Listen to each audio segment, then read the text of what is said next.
So in most people hopefully are familiar with the Lord of the Rings that was broken into 3 movies, and the third movie, The Return of the King, seems to go on for 6 hours as they have ending after ending, and everyone's getting their reward. Congratulations, you get your crown. Congratulations, you get to marry the king. Congratulations, you get to be the Lord of Gondor. Congratulations, hobbits, you bow to no man. And it's like, you get a prize, and you get a prize, and you get a prize. Now begins the days of the king, and this whole kind of thing.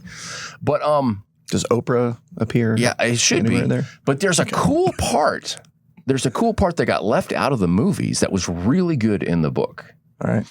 So in the book, after all that stuff happens, the 4 hobbits go home to the Shire. Now in the movie, they kind of portray them as having PTSD, as like these war veterans. Everyone's celebrating and living their tiny little Shire lives, and they're like, they have no idea the evil we've seen, and they just drink and they give melancholy looks back and forth at each other.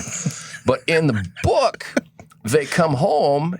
In the movie, they come home and the Shire hasn't changed, and they have, and that's the conflict. When they come home, in the book, when they come home, the Shire has vastly changed. Trees are chopped down.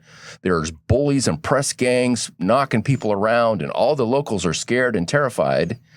And they come over and they find out that Saruman didn't get killed in this version. He's got beat up by the tall people in the world of men, and we'll go over to the short people and hobbits and kick them around. We'll move our bully game to the next lower class. We call that displacement. They were displaced.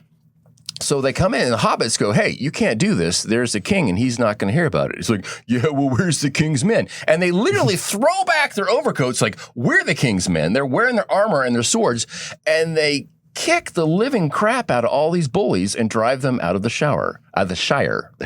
Yeah, there's a bunch of bullies in my shower, and the chapter that's called the Scouring of the Shire or something like that. And so these guys are changed. So I'm hearing the music right now.